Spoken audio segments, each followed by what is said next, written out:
What's up, everybody? This is D.H. Thorne here.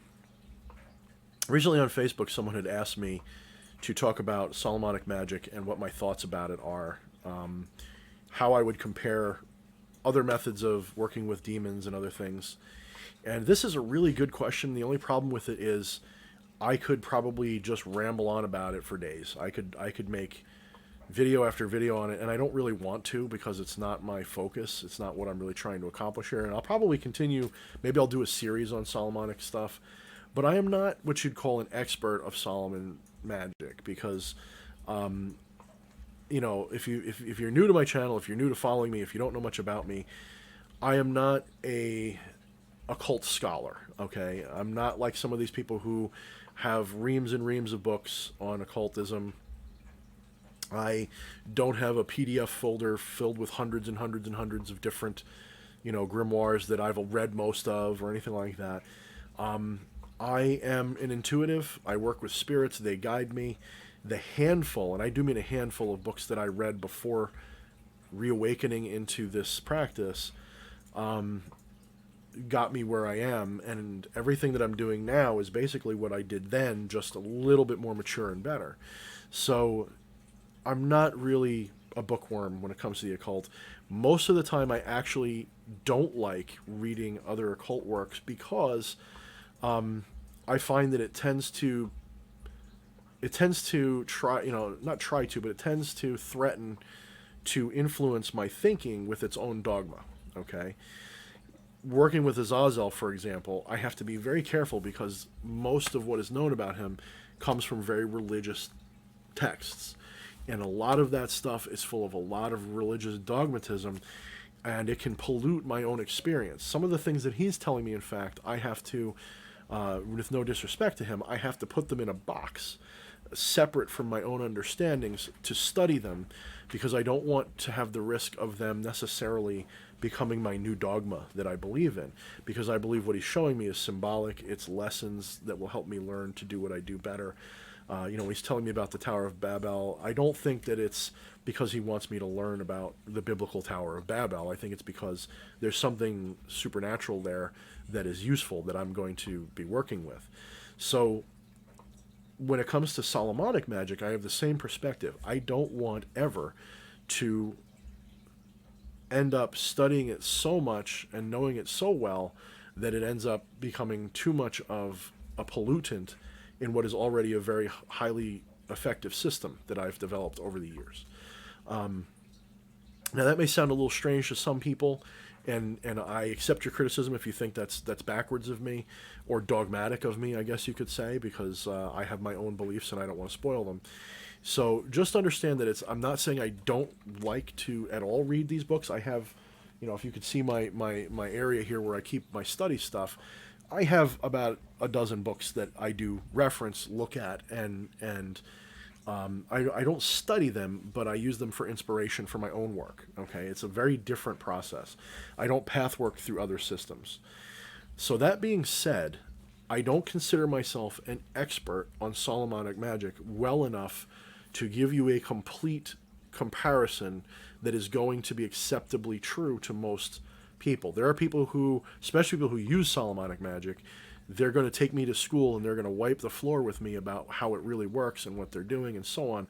And maybe I would learn something that would be useful to me, but I'm not interested in having this conflict because what I do works, and I go to the source. I go to the spirits and they tell me how to do things, and I follow their guidance, and then I use my own intuition to build on it.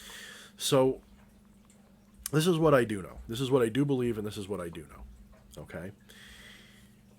The first thing I want you guys to understand is that the Solomonic system, we'll call it, involves a great number of different books. You have the greater keys, the lesser keys.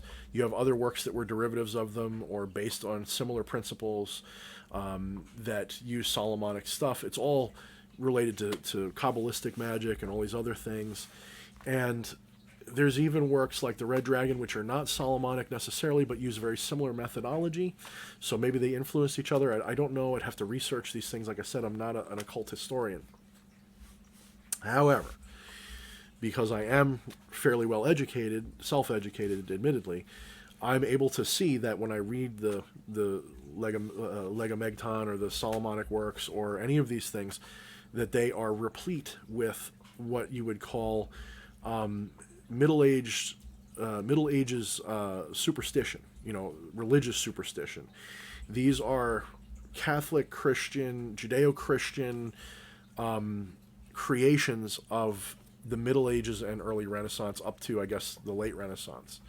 So when I'm looking at these books, they were written by people in that era. These are not, and I'm not sure if they're making the claim that they are, but they're certainly not books that you can trace back to the ancient antiquity time of when Solomon would have been around.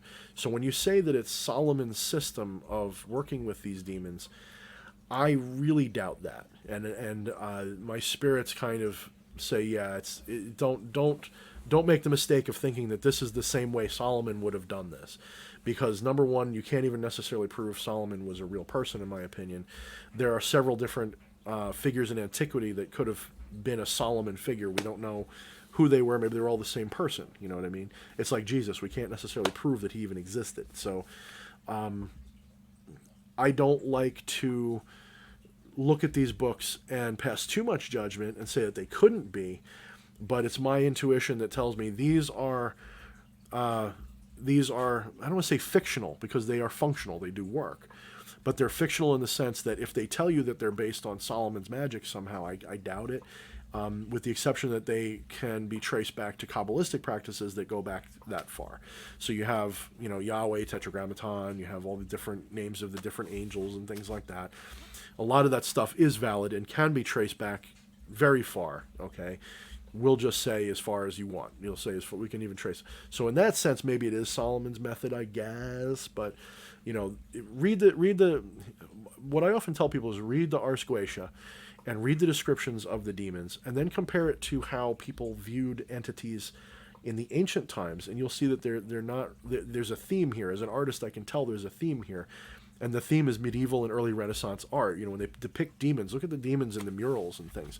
They would always depict them as these grotesque combinations of animals and people, and these kind of, symbolic meaning. The Goetic demons, when they're described, everything that they're being described with is a symbolic thing. Vine is not actually a lion riding a stallion with a snake in his hand. That is a symbolic representation of his energy, of his principle, of what he is, and what he is just an energy form. So it's not, he's not a lion riding a snake, riding a stallion with a snake. So these are the medieval elements that were done, and I guess some of them. I think someone had told me once that some of those books were definitely contemporary, and admittedly so. Like they had worked with these spirits in modern times. So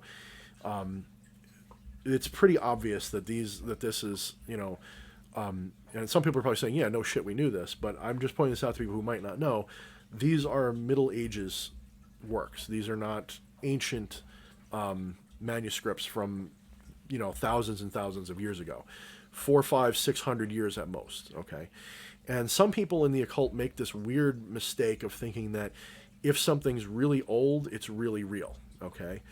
And the problem with that kind of thinking is that what's true about that is the longer it's been practiced successfully, then yes, it becomes real, okay, in the sense that the magic will work. But the problem is it doesn't mean it's real historically speaking. It could still be a production, a fabrication, okay? Some group of occultists might have got together and created a system of conjuring demons that did work, but it has nothing to do with Solomon. Okay, I don't want to get too lost in the weeds here. Some people, if you know better, put it in the comments. If you already knew this, that's great, but I want to get that out of the way. Okay. The next part of this conversation is to kind of talk about the three types of people, the three main intentions that people would have when using or working with Solomonic magic at all. The first group of people are the true believers, and the true believers are the religious people. These are the Judeo-Christian type of people. Okay, these are usually faithful people who are willing to work with demons for whatever reason. Okay, maybe they're a little edgy, maybe they're a little dark, maybe they're an exorcist. Okay, some people are legitimately either because the church has made them this or because they believe themselves to be. They are, exorcists, and they will use the Solomonic books to learn about demons, to conjure them themselves, to banish them and work with them, and all this other stuff. There's a lot of stuff that goes on out there, okay? Don't think that it's either going to be Christians who won't touch the stuff and black occultists like myself who will do whatever. There's a lot of people in between who will do a mixture of all kinds of weird stuff. So you have the true believers that will use Solomonic magic, and they are the ones who truly believe in Yahweh and Tetragrammaton. They truly believe in the angels, and that these are the Most High, that Yahweh is the most powerful, biggest, the creator God. It is the origin. It is the one that said, let there be light. Okay, that is what they believe. I beg to differ on certain levels, especially, but this is what they believe, and more power to them, because they will have results. If they use the Solomonic system, their faith in this entity and their invocation and evocation of Yahweh and the angels will empower their results and will actually compel any spirit, because you're basically aligning a very powerful entity, which is Yahweh, which is admittedly very, very powerful, because you have a huge percentage of the world population just pumps spiritual energy into this being constantly. Yahweh is probably the most powerful, or top three, spiritual entities in the world. I mean, it's unavoidable, okay? Because so many people are true believers in it, and they just pump so much energy into it.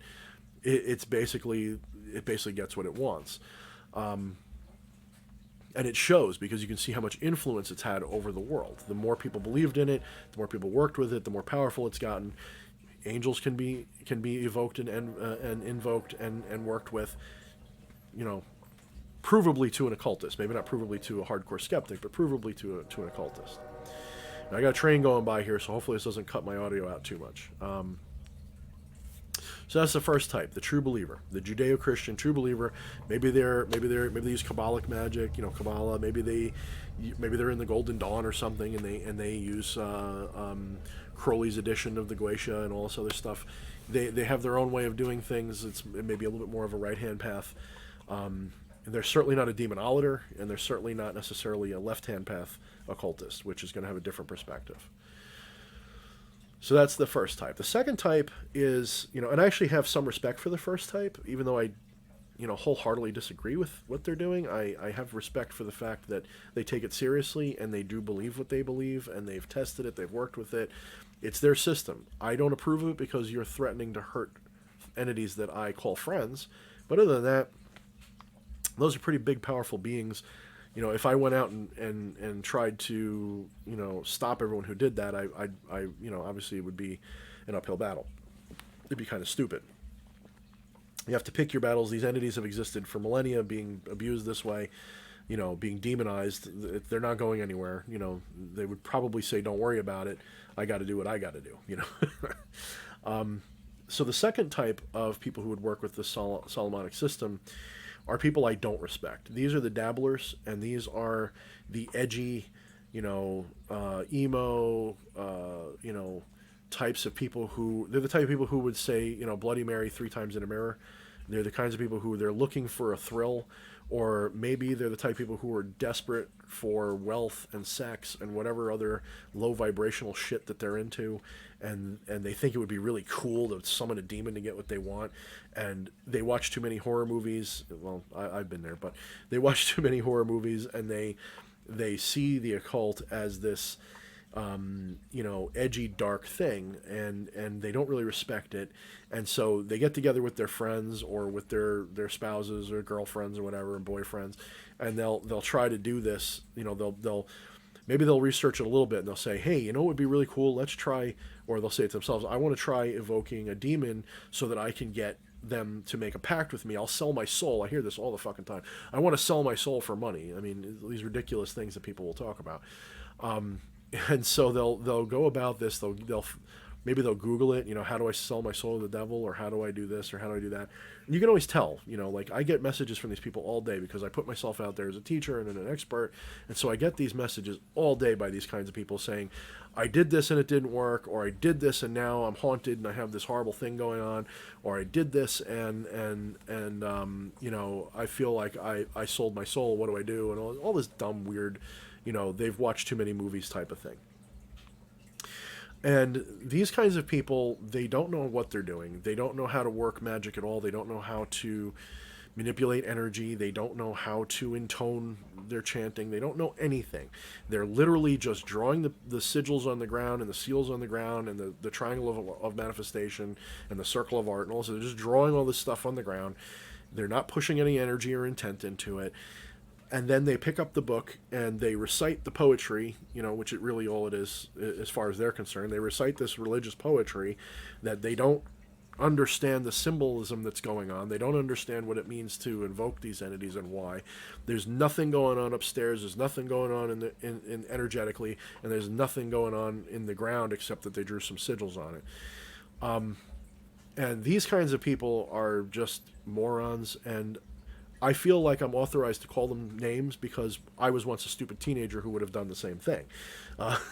In fact, that's how I got my feet wet, was by doing those stupid things and getting the repercussions that will happen if you get a successful event and you don't know what the fuck you're doing. So I was that dabbler that learned the hardest way possible. Let's put it that way. So these fools will pick up these books, they'll do the ritual, and 99% of the time, absolutely nothing will happen. Their subconscious won't make the ritual work for them. There's no spirit around listening to them that wants to work with them or fuck with them or anything. Nothing will happen, and they will, they'll contact me and say, what did I do wrong? Then you'll have the ones who are like that less than a 1% chance who will, because they're working magic, maybe they have a gift already. Like me, I was sensitive, I had intuition, I had empathy, I had the ability to feel energy and things like that, and manipulate it a little bit through martial arts and through other things that I had done. I was always into this mysterious mystique, but I was a Christian, so I was a true believer at the same time. So what I was doing was opening up a gate. It was getting the attention of entities. And so I did get a result. The results I got, however, were not of the controlled kind. They were not, it wasn't like someone who was an expert. It wasn't like someone who was a true believer and knew what they were doing. It was literally like a psychic who doesn't know what the fuck he's doing magic for the first time and fucking up. And a lot of people will have a similar result. Now, what a lot of the times what will happen is, in the astral realm, these other entities will sense what you're doing. They'll see, like you'll glow like a beacon in the astral world, and they will see this and they will want to work with you, or they want to fuck with you, or they want to abuse you and feed off of you. It's like, it could be benevolent, it could be malevolent, or it could be neutral. And almost never is it going to be the demon that you're trying to contact. It's usually going to be some local or spirit that's already around you in your astral space that wants to interact with you. This is why you'll have a lot of people who don't know what they're doing, and they will get a spirit to come, and then they have all these problems. They're haunted, they get poltergeists, they think they made a pact with a demon, and now it's not fulfilling their end of the bargain, and all this other dumb shit will happen, and they suffer for it. Then they have to come to somebody like me to explain to them what they did wrong, maybe give them some advice on how to make it stop. Most of the time it just involves me telling them, you're a fucking moron, here's what you can try to do. And I'm sorry if I sound negative, but I don't have a lot of patience with people who make these kind of mistakes as an adult. If you're a 12-year-old kid, 13-year-old kid, and you're an edgy, dumb idiot like I was, I'll have a little bit of compassion for you because you're just stupid, like a dog who maybe runs into traffic. I'm not going to hate the dog. I'm going to try to give it a chance. But if you're an adult, if you're a grown man, if you're a grown-ass man, and you're doing this because you want a Rolex or some dumb shit, and you come to me saying, I know what I did wrong, but now I'm having these nightmares and I'm getting possessed and I beat my girlfriend, and, well, maybe you shouldn't have opened a door you didn't know how to close, dummy. So that's the type 2, and I don't really care about them. Type 3 is what the rest of us usually do with this stuff. I do not consider myself strictly a Solomonic magician because I don't really use his methods. But to say that I am not using Solomonic elements would be a lie. I use the Ars Goetia to get the seals. I use the descriptions of the entities to get a mental picture of them, to understand their energy, and to work with them. And I do use my own. I don't consider it a triangle of manifestation in the sense that it doesn't have the same intention. In Solomonic magic, you have a triangle manifestation where you are concentrating the spirit and you are focusing them in this spot, and they're not allowed to leave it. They're constrained within it, and all this other stuff. At least that's what they believe. Mine is more like a vortex that I pump energy into that empowers whatever wants to come through that gate that I'm calling to. That would be the seal. Or I am empowering my intent into this triangle, and in the center of it, I'm aligning the universe to be how I want it in this one little space, so that when I let it all go, that alignment requires the rest of the universe to at least sort of match up, to change reality in the way I want it. So it's not a triangle manifestation in that sense, but it is the same shape, and I do think of it with a similar mentality that I would call it a triangle manifestation, because in this triangle I'm manifesting my will initially. It's the initial manifestation point. But when I do summon an entity, it's not constrained into that triangle. That is literally like that's the buffet table. Please come and take what you want out of it. So the third group of people their intention is not to constrain, command, control, or otherwise abuse these spirits into doing what they want. And they're not just a stupid dabbler who says, scare me and show me what you can. This is a group of people who are using this information intelligently to try to create their own methods. And there are a lot of people, I've experienced people out there who have done a great job of taking the Goetic Key of Solomon, all these other different, elements of the Solomonic magic, and reshaping them to be respectful to the spirits. So in other words, they will use a triangle, use the circle, but they'll change the names. So you won't have Tetragrammaton, you won't have, the angels' names. Instead, you'll have like Lucifer and all the other spiritual, the kings of hell and all this other stuff. King of the infernal realms and all these the demonic kings and all these things. And others will use something a little different. Now, in a very strict sense, they are using Solomonic magic because they've just changed it. And I would say in the same sense, I'm using Solomonic magic because I'm using the Ars Goetia to make contact with these spirits, okay? And so in that sense, I can't say that I don't use Solomonic magic, because I kind of do. I'm using something that's influenced by it. Just like I can't say that I completely believe that all Judeo-Christian belief is entirely 100% fake. Otherwise, I wouldn't be working with spirits that are mentioned and believed to exist by these people. That a lot of the traditions that we believe about them come from the Judeo-Christian origin, which is kind of sometimes is annoying to me, because most of the spirits in the Goetia, most of the spirits that we call demons in the Judeo-Christian sense, were gods or angels or Elohim or whatever, spirits from the Watchers, the Grigori, these different entities. These entities were all, with few exceptions, obviously, an uplifted entity, a godlike entity, or a god. Horus, Phosphorus, Venus, Lucifer, same entity. Baal and Baal and Beelzebub and all these maybe could be, I know that's not necessarily the same entity, but I'm saying you see the better one would be Ishtar, Isis, and Astaroth, and all these. They have their different aspects, which most people would agree are probably the same entity or a similar entity. They have the same, similar. Something about them's the same, okay? And I don't want to make a big video about that, because that's another big can of worms, where you have what I call specific personal gnosis going on, which, you're entitled to your own beliefs on who's who and what's what. And you're not going to ever be able to prove most of this. Some of it you will, but not most of it. Like Lucifer, I think, is pretty well established that Lucifer wasn't meant to be a name in the Bible ever. It was a misused name in the I think it was King James version of the Bible. It was meant to be, a reference to a king. And so Lucifer got in the Bible by mistake, I guess you could say. But Horus and Phosphorus and, the Greek version of all these things, and Venus and all this stuff did end up in Judeo-Christian mythos and being demonized, so it all kind of works together. All right. So the alternative methods for working with these spirits are to, instead of trying to be disrespectful to them and insult them and threaten them and burn them in the brass brazier and all this other stuff, instead you're calling to them nicely. You're basically talking to them with respect and getting them to interact with you in a respectful way. And like anybody probably knows, you catch more flies with honey than you do vinegar. So I personally think if you're doing Solomonic magic and you're not doing it because you're a true believer in the Judeo-Christian tradition, you're a black occultist and you're using Solomonic magic, I got to ask you why. What is your reason for giving this the time of day when people like me can just take their sigil and their seal and put it in front of us and concentrate on it and make an offering to them, and we will feel their presence and we will get them in our presence and can make pacts with them. Why would and become allies with them, not just work with them, not just get them to do something for us, but to get them to be an equal partner in our own uplifting and ascension.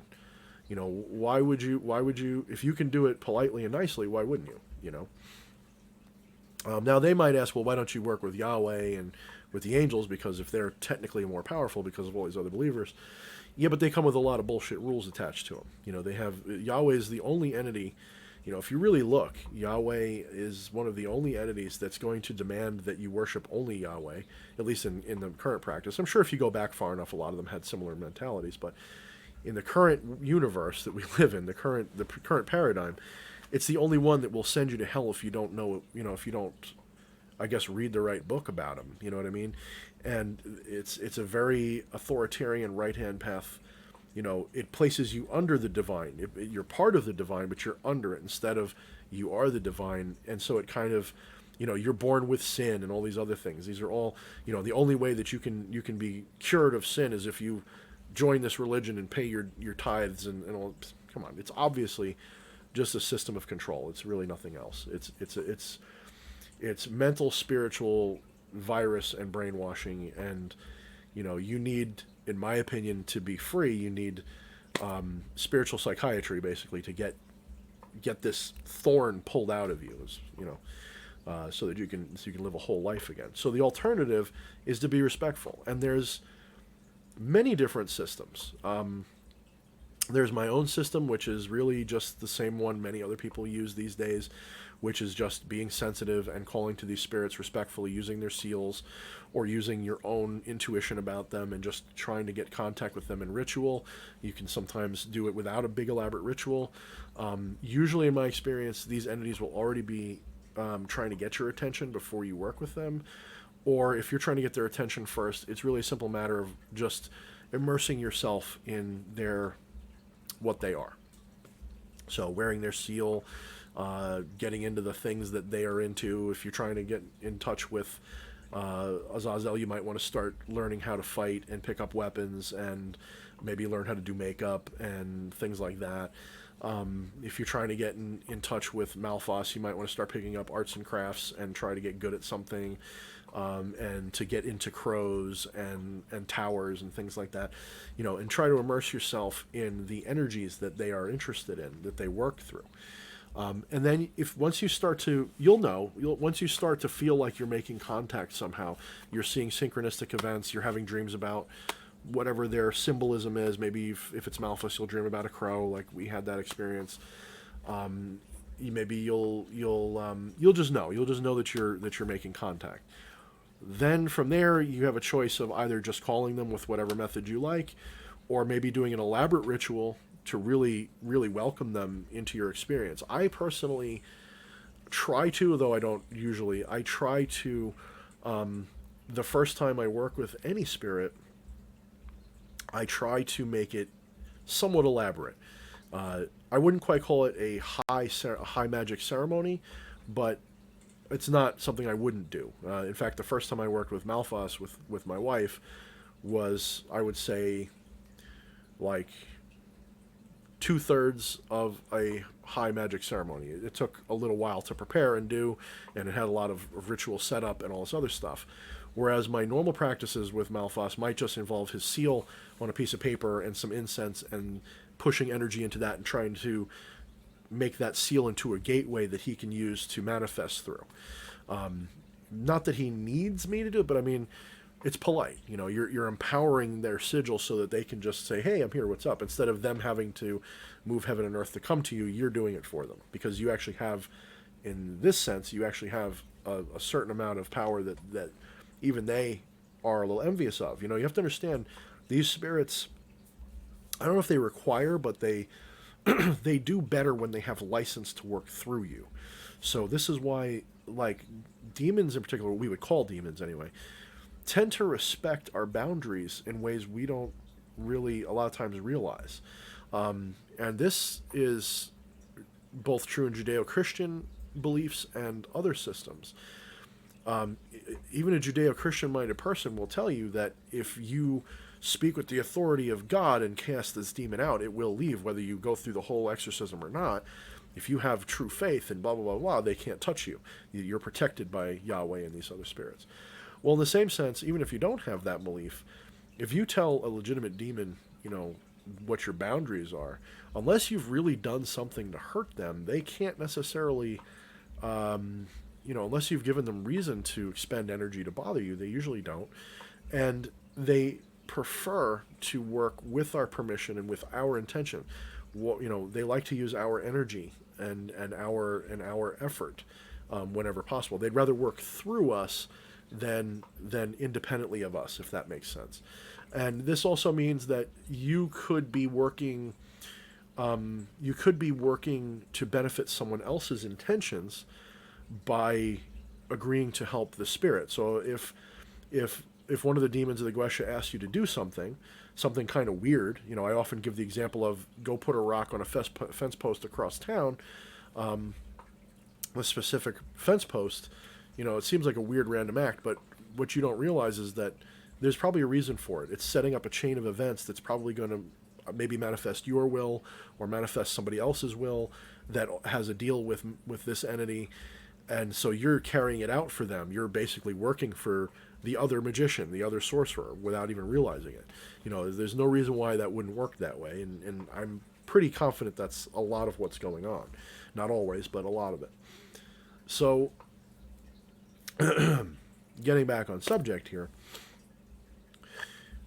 these entities, do like to work through us and with our permission. And when we can have a respectful relationship with them, when we treat them with respect, they treat us with respect back, and they become interested in our own well-being, just as they would any other ally. Now they don't want you to worship them. None of them have ever said, kneel down before me and worship me. Never, never, never, never. In my experience, they will accept such an offer, especially if it comes with a certain kind of, I will devote myself to studying your ways, then of course you're treating them as a teacher. They'll accept it. They're probably going to spend time weaning you off this need to worship them as a god, which, some theistic people do. I will never do that. I don't believe in bending my knee to any entity. And if you make me bend my knee because you have a gun to my head, I'm not really respecting you. I'm actually just trying to stay alive so that I can kill you later. But the point is, these entities don't want your worship. They might want your, certainly want your respect. They may want your affection in some way. They may want your caring. They definitely want your consideration. They definitely want your devotion, especially if you're treating them as a mentor or a patron. They want your devotion. They want you to be devoted to their teaching. They want you to trust their guidance, and they want you to work with them because they're going to work with you. It's kind of like any other relationship you'd have, that's on the up and up with anybody. If someone says, I'm going to do for you, I'm going to get you a job, well, then you better treat them with respect and do what they want, right?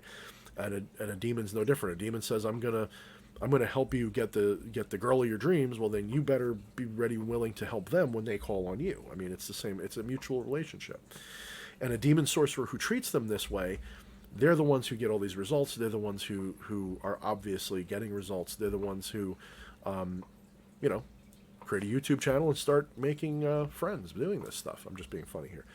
So why would you resort to being disrespectful of them? It just doesn't make much sense to me unless you are a true believer in the Judeo-Christian, you know, belief system. So I think that's pretty much all I'm going to really say about this. I could probably say more, and I'm sure some people are going to have some disagreements with some of the finer points of history that I may have brought up. Some people may have some differences with me when it comes to theistic, you know, belief in these spirits versus a more secular belief. The way I use the word theistic means you're worshiping and believing. I guess you could say I'm a theist because I do believe in them, but I don't see them as gods or anything like that, the same way that other people would have in the past. So it's a little different, and I don't expect everybody to see things the way I do. So I'm not trying to convert you or anything like that. If you believe that these are spirits that you need to worship, and I seem like I insulted you by saying that's wrong, I'm sorry. I don't mean to insult you that way. It's just something I would never do. I think it's just wrong for me in a very intense way. So I hope you guys enjoyed this video. I hope that you found it at least a little informative. I do apologize that I'm not a scholar of Solomonic magic or of occult traditions in general, because I'm not. I never claimed to be someone who is, you know, I know how to do magic very well, and I can teach you how to do magic, and I have my own system of magic, but if you ask me to comment about other occult systems, I'm a little rusty. You know, I'm not the first person to ask. So with all that being said, if you like my video, please subscribe, please share this responsibly, please like the video. It really helps me out when you guys give me that respect, when you hit the like button, when you subscribe to my channel. If you do subscribe, hit the bell so you get those email notifications, and I guess I'll check you out next time.